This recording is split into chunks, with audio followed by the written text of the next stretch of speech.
Well, you know, Dick Cheney said those words in 1984, and 94.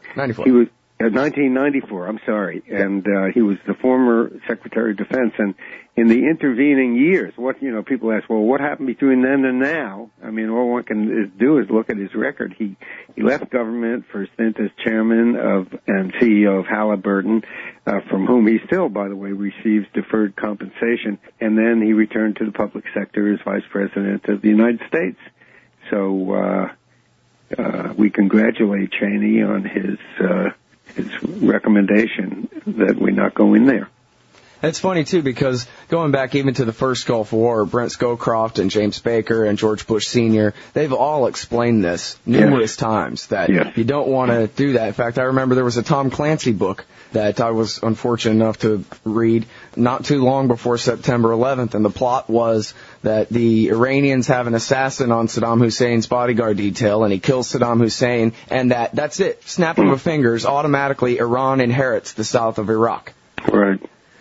But anyway, I guess I wouldn't expect any of these goofballs in Washington, D.C. to be familiar with the Tom Clancy novel, right?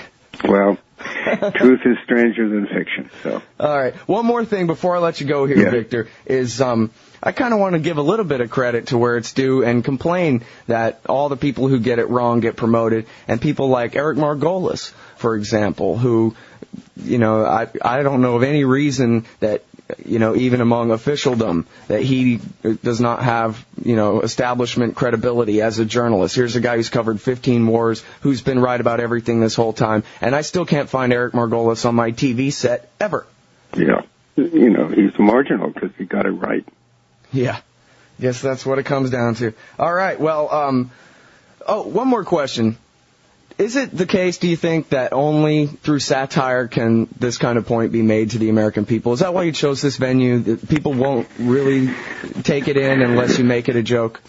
Well, it is said that it's satire, but Mark Twain used to talk about the assault of laughter.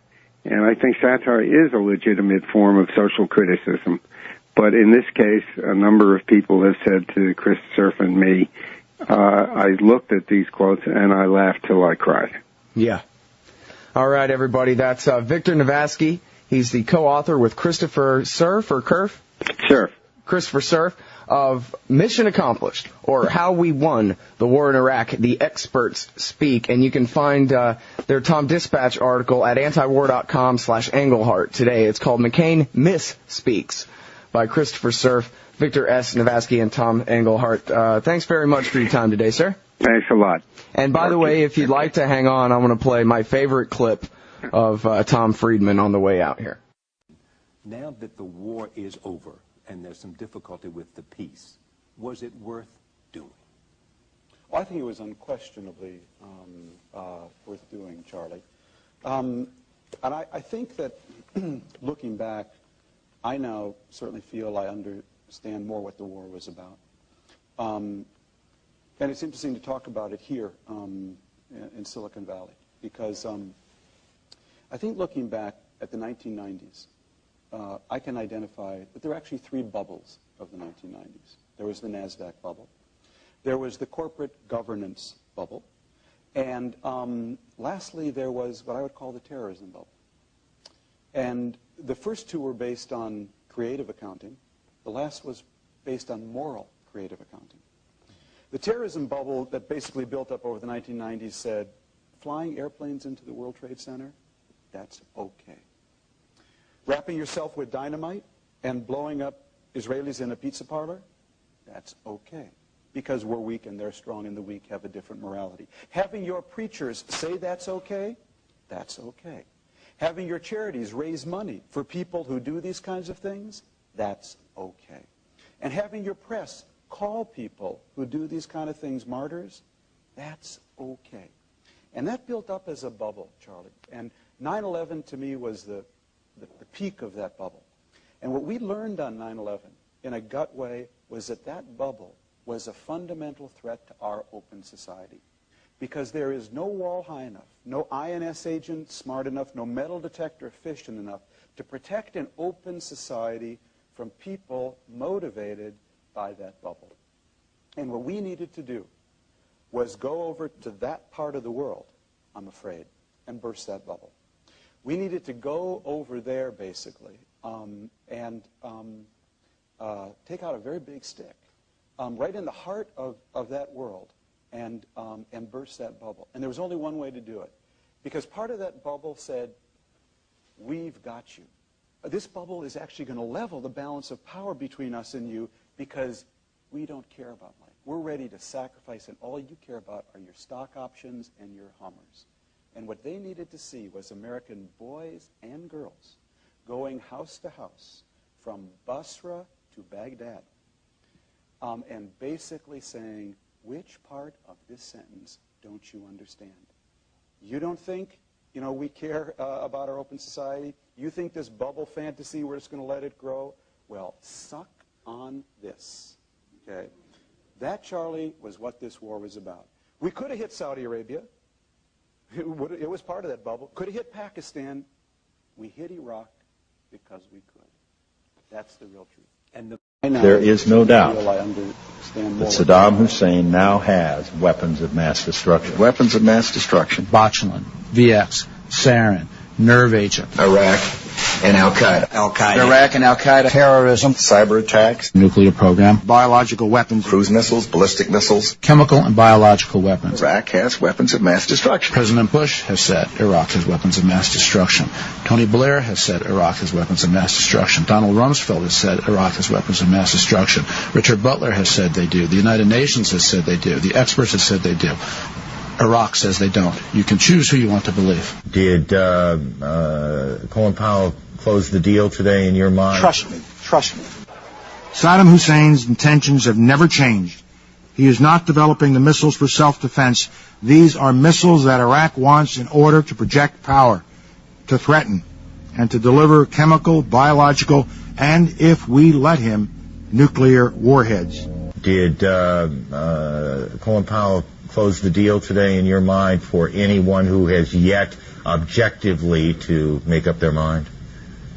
I think for anybody who analyzes the situation, he has closed the deal. This irrefutable, undeniable, incontrovertible evidence today, Colin Powell brilliantly delivered that smoking gun today. Colin Powell's outstanding today. I mean, it was lockstep. It was so compelling. I don't see how anybody at this point cannot support this effort. He made a wonderful presentation. I thought he made a great case for the purpose of disarmament. It was devastating. I mean, and overwhelming abundance of the evidence. Point after point after point. He just flooded the terrain with data. It's the end of the argument phase. America has made its case. The Powell speech has moved the ball. I think case is closed. The White House says it can prove that Saddam Hussein does have weapons of mass destruction, claiming it has solid evidence. The White House insisted again today it does have solid evidence that Saddam Hussein is hiding an arsenal of prohibited weapons. They might fight dirty, using weapons of mass destruction, chemical, biological, or radioactive. There are ties between Saddam Hussein and Al-Qaeda. Anthrax, smallpox. Dirty bomb. Iraq Al-Qaeda connection. Saddam Hussein and Al-Qaeda share the same goal. They want to see, both of them want to see Americans dead. President essentially giving Saddam 48 hours to get out of Dodge. War now seems all but inevitable. Short of a bullet to the back of his head or he leaves the country, war is inexorable. Well, I think that's exactly right. War is inevitable, and it is approaching inexorably. Is war with Iraq inevitable right now? I think it's 95% inevitable. You, at this point, right now, tonight, don't see any other option but war. Do you? I'm asking you, Ambassador.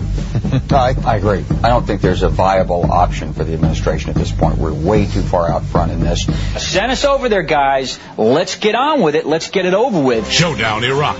If America goes to war, turn to MSNBC and the experts. I must say, I was trying to think of something that would be appropriate to say on an occasion like this, and as is often the case, the best you can come up with is something that Shakespeare wrote for Henry V, wreak havoc and unleash the dogs of war.